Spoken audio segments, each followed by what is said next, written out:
out what girl he wanted. Andre would come to me, tell me what girl the recruit wanted, and I would tell the girl, and she would say her price. I would tell him. He would say, okay, give me the money. I pretty much would sometimes hand it to them. Sometimes he'd give it to him, and that was just it. He would take them into another room, and her and the recruit would do what they did behind closed doors. Outside the Line spoke with Katina Powell, a self-described former escort who says in her book, Breaking Cardinal Rules, that she helped organize nearly 24 on-campus parties involving strippers, stacks of money, and sex with escorts. Those parties, Powell says, were mainly designed to lure high school-age basketball recruits to sign with Louisville. Allegations that have since sparked both a criminal and NCAA investigation. Stephen A., after these new revelations from Outside the Line, should Rick Pitino lose his job? We need to hear more evidence. We need to hear more facts as it pertains to how directly involved he was. But I am willing to say this does not look very good for him. He appears to be in trouble. And considering what, albeit for an entirely different reason, how Larry Brown has been stained, a Hall of Fame coach, how he has been stained, I don't know how you get around this not stopping at the footsteps of Rick Pitino. Do I believe it's plausible and possible that he did not know? Yes, I do. You're the head coach of a program. That does not mean that you're aware of what boosters and others decide to do in terms of sliding money to folks to engage in salacious activity or whatever word that you want to use. When it comes to women on campuses, in terms of strippers and the like and what have you, anybody who wants to sit here with blindfolds on and act like this is not something that has happened on a lot of college campuses, good luck with that. I got some swamp land in New Jersey to sell you. That's just ridiculous. The stuff like this, I'm not saying to this degree where people are being paid or anything happens. I'm not saying to that degree. But when you are a college recruit and you are coming to campus, is it beyond the pale to arrive on campus and see a bunch of ladies there to sit there and tell you this is a very attractive university and this is someplace that you might want to come to? No, that is not beyond the pale. Certainly these actions might be, but that much is not. What I will say, however, is this. The buck stops with Rick Pitino. The buck stops with him. You're the head of the program, and even though you didn't know, if you didn't know, it's because you didn't want to know. It's because you basically said, I want nothing to do with this. Make sure it's not connected to me. I don't want to find out. Don't tell me anything. There's just no other way you can dissect this. Not to mention the fact that it's not just Rick Pitino who should be under fire. It's Tom Jurich, the athletic director, the second highest paid athletic director in the nation behind your guy, David Williams at Vanderbilt, according to some story I read this past June. I think David Williams at Vanderbilt is paid over $3 million, and Tom Jurich is at $1.41 million annually, which is the second highest paid for an athletic director. But the reason I bring his name up is because, from my understanding, I think it's the athletic department that's in charge of policing the dorms. The dorms are allegedly where some of this activity took place. Yep. So how is it that it takes place there, but Rick Pitino gets to say, I don't know anything, and the athletic department doesn't even get questioned in the court of public opinion? Yep. I think that that's just surreal. I don't think that's reality. I think reality demands that Rick Pitino answer to some degree for this because, again, he's the head of the program, and I think the athletic department has to answer for this as well. This looks incredibly bad. There's no way around it, and I don't think there's any way that Rick Pitino can be absolved. I think the best that Rick Pitino can say is that I didn't know anything, but he clearly should have known everything. And the fact that he doesn't know anything, or he swears he doesn't know anything, is almost equally as incriminating because it is your program. Okay, so you finally arrived at that conclusion. He should have known. Absolutely. I ain't no finally arrived. No question he should have. I'm so with you on that. That's right.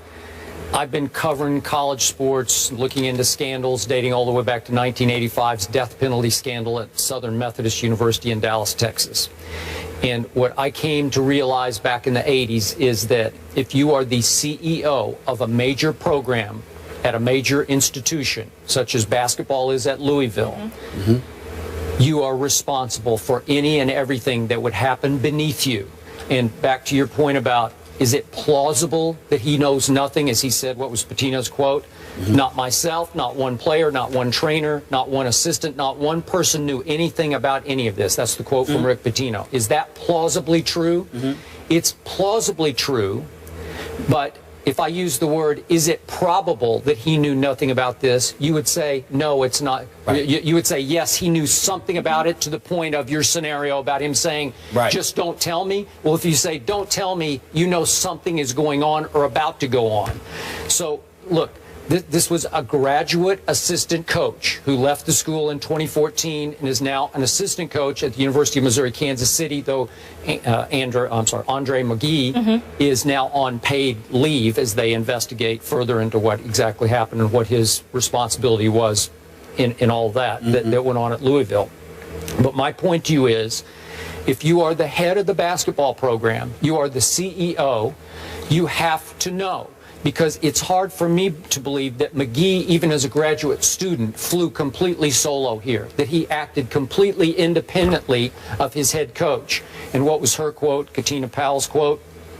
She says that McGee told her that I said, does Pitino know anything about this? And McGee said, he's Rick, he knows about everything. Well, I'm pretty sure he would know about everything that goes on in that program.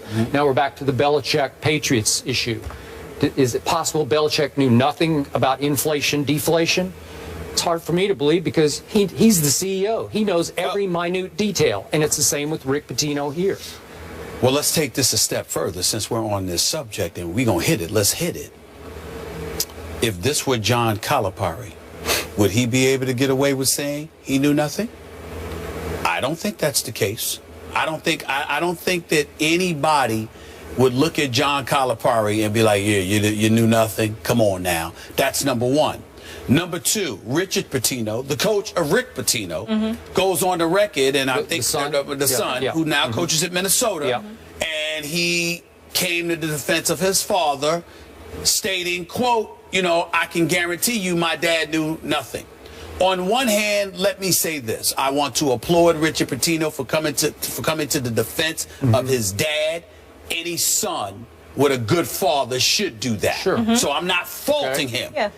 But in his case, I would also advise, I don't know how wise it is for him to do that, because remember, he was an assistant at Louisville from 2007 to 2009, went away for a year, and then came back around the time this was happening as the associate head coach. So you were around too when this happened, and now that will make people start asking you questions about what the hell is going on in Minnesota. So he might want to pump his brakes with that. Yeah. I'm just saying, in the end, what it comes down to is this. I respect the hell out of Rick Pitino and what he has accomplished. As a basketball coach. Okay. But big-time coaches at big-time programs don't get away with imitating Ronald Reagan, one of our great presidents from the 80s, when plausible deniability. I agree. Or Oliver Northwood, I don't recall, Lord knows how many times. I mean, he put Richard Sherman, I'm sorry, not Richard Sherman, put Marshawn Lynch to shame with, I'm just here so I don't get fined. I mean, Oliver North in the 80s, I don't recall. I don't know how many times he said I don't recall on Capitol Hill. I really don't know. So all I'm trying to say is that when you are the big-time coach of a big-time program, you don't get to sit there and say, I knew nothing, and get away with that. Because in the end, we're going to look at you and say, you should have known something. And in Larry Brown's case, let's remember, Larry Brown has categorically denied being aware of the situation involving him at SMU. But why he got penalized and suspended for those 9 games is because they also said you should have known. Yep. And that's a new mandate that's come down by the NCAA that didn't exist back decades ago. But now the onus is on the coaches and the heads of programs, even more so than ever before. So maybe Rick Pitino didn't know. But if he didn't know, in all likelihood, It's because he didn't want to know. Okay. Either way, all right, he doesn't get to get away with it. He doesn't get to get away. Right. And neither can we allow the excuse that you brought up early on, and I get where you're coming from. Is this going on at other programs? You're right. But you can't use the everybody's doing it excuse. I totally agree. You're caught. No, I'm just saying the only reason I brought that up is because you're listening and you're watching TV and listening to radio, and everybody's incredulous as to, oh, this is going on. They're young men, teenagers coming to a college program. Now, you don't have to go this far, but you can roll on a college campus, and when you're greeted lots of times, there's a beautiful woman there waiting, to greet you. Even if they're there with the coaches and they're just saying hello, totally harmless. But it's to give the allure and the impression, this program, this campus is someplace you might like to be. All right. I've covered. I'm not asking. I'm not guessing. I'm telling you what I know. I've been a journalist for 22 years. I covered college sports for a decade. I am telling you, it happened. It happened all the time, and that was back in the 90s when the money wasn't what it is now. Okay, that's fine.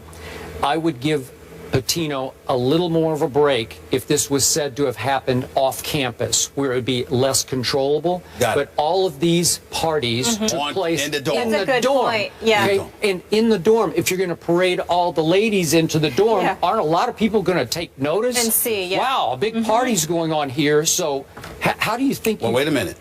But then again, now we're talking about a multitude of people being complicit, because we're hearing about this because, this published, this escort queen or whatever, Katina Powell, published this self-described former escort. She's talking about this stuff, and they've got other witnesses that have come forward. But the fact is, this is years later. So clearly there's a whole bunch of people that were quiet about this, because like you said, how could they not see? And forget the coach. We talk about people in the dorm. We talk about people on campus. The final issue here is always follow the money.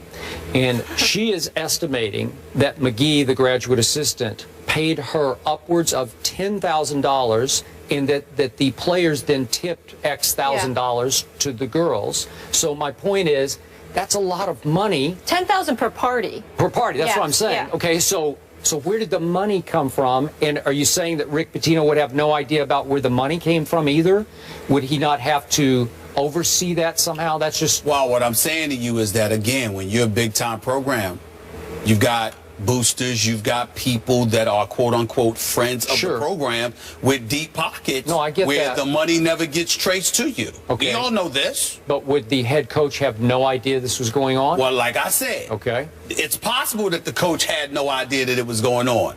But it's because he didn't want to know. Yeah, ignorance is bliss. So best guess at this moment, from what we know so far, maybe new details will and we'll continue emerge. to track it. Gut feeling, does he have to go? My gut feeling is yes, because I don't think this investigation is going anywhere. Plus, one of his boys, Billy Donovan, is now a head coach for a championship contender in Oklahoma City. Not that I could see Rick Pitino going somewhere to be an assistant. Maybe. But he'll always have a home. He's the kind of coach that's going to be taken care of. All right. I'm with you. We'll continue to monitor this story. And a Louisville Athletic Department spokesperson said neither athletic director Tom Jurich nor head coach Rick Pitino would have any comment because of the various investigations into the matter. ESPN.com reached out to Pitino again, who said he could not comment. It's important to note the OTL piece today offers no direct link that Pitino knew or approved what was going on. We'll have more First Take after the break. Stay here.